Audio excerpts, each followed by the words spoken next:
hope you guys can take one or two slightly PC remarks as the course of the evening goes on.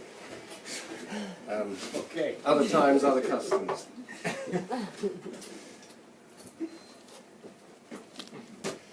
The heat was frightening. The sun crushed down and the heather glowed purple as though burning from within. Cattle and sheep were statues in whatever shade they could find by wall or tree.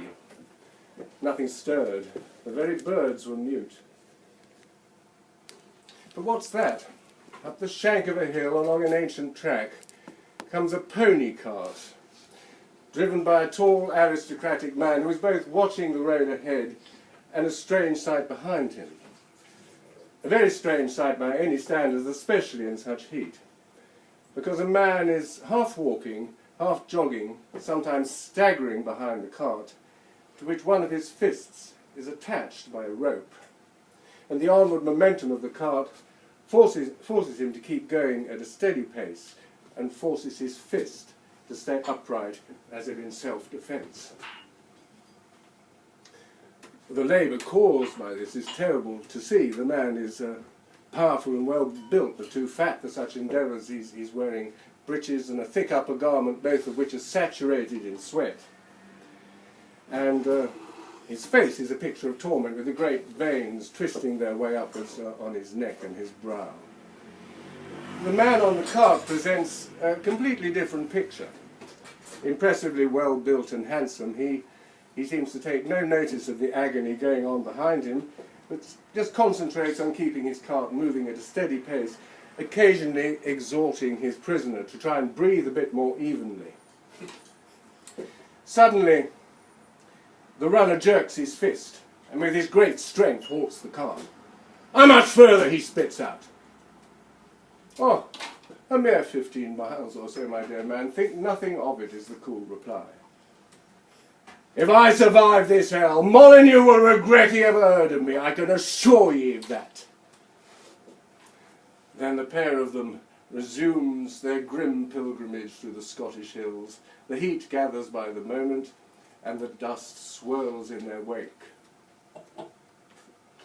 Yes, it would have been 15 miles or so, because these punishing 20-mile runs were part of the English bare-knuckle champion Tom Cribb's daily training programme for what was to be his second championship fight against Tom Molyneux, the black champion of America.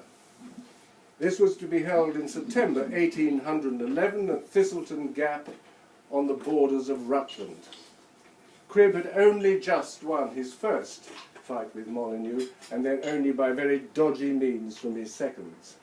He'd seriously underestimated him.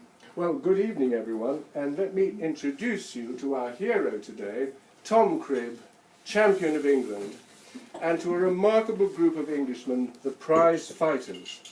Now, you'd be interested to meet a dinosaur if it could be arranged, wouldn't you? As it well may be with modern genetic engineering. But these were human dinosaurs, and we won't see their like again. And I think you could say that our modern boxers are like primary school children in comparison. Here is a picture of Tom Cribb. This is my newly acquired Rara girl.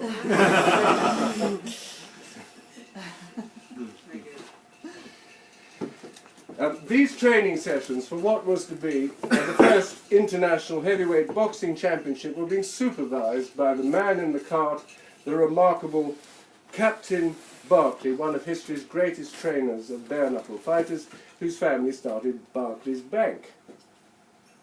He was a member of the landed gentry and perhaps the most astonishing pedestrian of all time.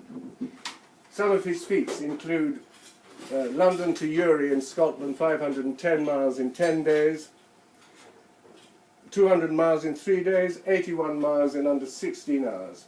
But his most celebrated feat was walking 1,000 miles in 1,000 consecutive hours for 1,000 guineas on Newmarket Heath between the 1st of June 1809 and the 12th of July 1809, 42 days, more or less, well, without sleep, which he achieved under time. These are staggering figures by any age or from any viewpoint, and Captain Barclay was the modern precursor of Olympic race walking. Training for a contest in the days of the bare-knuckle fighters was extraordinary by present-day standards. An incredible amount of food and drink was taken, mainly underdone beef, legs of fowl, no vegetables, no fish, and only raw yolk of eggs, absolutely no pasta. And oddly enough, by modern standards, no water at all. Plenty of beer. Violent purgatives were given daily, vomiting induced, frequent bleeding, long periods of profuse sweating. It goes without saying that there was no sex. It took 4 months' training for the fighter to reach his peak, and it was quite common for him to lose 3 stones in weight during the course of things. And great store and attention was paid to the state of the boxer's skin to determine fitness. A horse, of course, is still judged by this, and a woman. And an unbelievable amount of road work, up to 30 miles a day walking and running. This wasn't just to develop wind, but to strengthen punching power. As described, the boxer's wrists would be tied to the tail end of the cart, forcing him to run along and to keep his arm up. A huge physical and mental strain. Imagine it, no modern boxer would submit to such a thing. Health and safety. But these were Barclay's methods, and Cribb is on record as saying that he would rather fight 100 champions than ever submit to them again. I'll say a good old Yorkshire word to you 3 times. Bottom. Bottom. Bottom. These chaps had bottom. Cribb is the focal point today because he represents the heroic concept, romanticised no doubt, of an Englishman. Because he was important historically, and because I own, rather to my astonishment, the legendary cup given to him upon his winning the World Championship by his numerous friends and admirers. I'll show this to you later. But first, we have to go back a bit to place Tom Cribb historically. Boxing is old. You could say, I suppose, that one of man's first actions on this planet was to raise his fists in horror at what lay ahead of him. You could fantasize that one of man's last actions on this planet would be to raise his fist in despair at what he leaves behind. Boxing is literally as old as the hills, the ancient hills of Greece, where it was introduced in the 23rd Olympiad 688 BC. Later, as you know, it played out its terrifying drama in the Roman arena. Here's a Greek pugilist of 500 BC. Witness the brutal thongs on his hands and arms, which later degenerated into the lethal caestus of the Roman arena. See the next picture.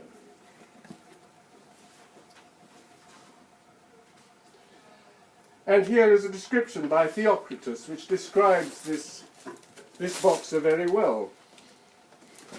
Torn were his ears by the boxer's blows, and orbed were his monstrous bosom and back with flesh as of iron. Like an enormous wrought metal statue he showed.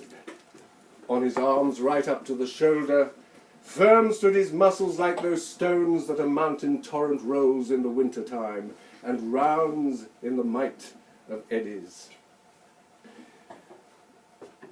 And there's a raw power in these classical descriptions that vaults across the centuries. Of course, no ringside reporting then, but people like Virgil and Homer were very good at it, and fascinating accounts were made of the contests as they took place. As far as we know, the Romans brought boxing with them to this country. But the first proper mention dates back to the 9th century, King Alfred's day, when it is reported that his soldiers partook of exercises and wrestling, which is boxing.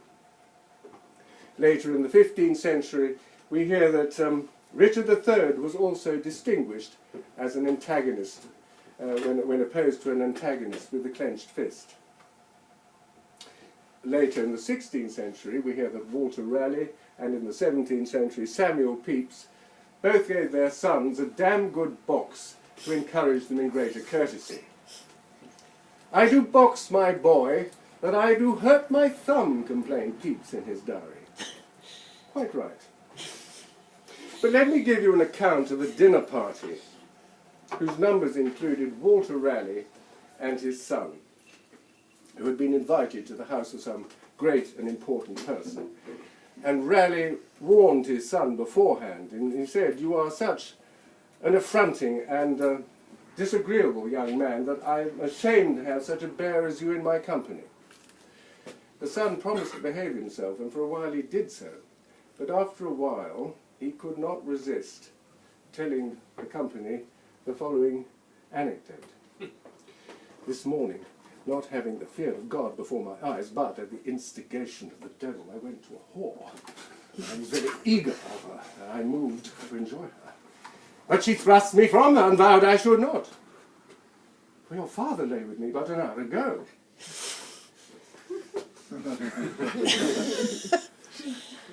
Sir Walter Raleigh, being so strangely surprised and put out of countenance by such a revelation, did the only thing he could possibly do, which was to give, he was too rude, he boxed his son on the ear.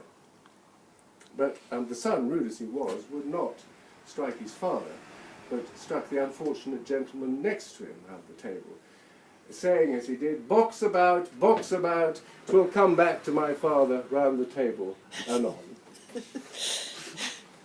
History doesn't relate whether the filial punch did indeed return to its paternal source. Meals, of course, as you will all know, are often scenes of dispute, and not least in the Douglas family, where not that long ago you stood a pretty good chance of getting stabbed in the back or your throat slit at family gatherings. Hence the excellent Scottish custom, sadly discontinued now, of dining alone in peace and safety. My mother, 5'0" Dowager Marchioness of Queensberry, was dining at the Savoy Hotel one night during the war, and heard a remark made against our Queen from a lady sitting opposite her. My mother put down her knife and fork, and leaning across the table, delighted the assembled company with a stylish right hook into the offender's face. Perhaps she started a trend. I mean, alpha females now are abandoning the yoga mat and the downward dog and in vinyasa flow yoga and reading workshops with the jab, the uppercut and the hook. And of course there's loads of boxing clubs catering to female interest in boxing now, like Co-Box in Chelsea. But women's boxing, as of course, is a fantastic Olympic sport, and I personally find it vastly more entertaining than male boxing. It's quicker, it's more intelligent, and it's, I think it's very often much more skillful, and it isn't so ponderous and slow and sort of overhyped as male boxing. But it's been active through the centuries, of course, and as a perfectly acceptable way of settling a dispute. A London journal of June 1722 describes two women fighting for a very long time with enormous valour to the no small satisfaction of the many spectators. A recent book by Kate Sekulas, The Boxer's Heart, describes how an apparently non-violent woman became a boxer. After throwing the first punch, she writes, I was hooked, no pun intended, as much by the skill and science involved as anything else.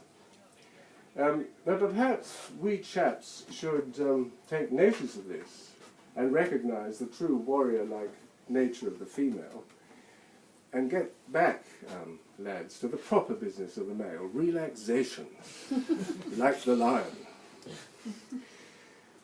But let's have a bit of proper poetry and good old-fashioned racism now. Directed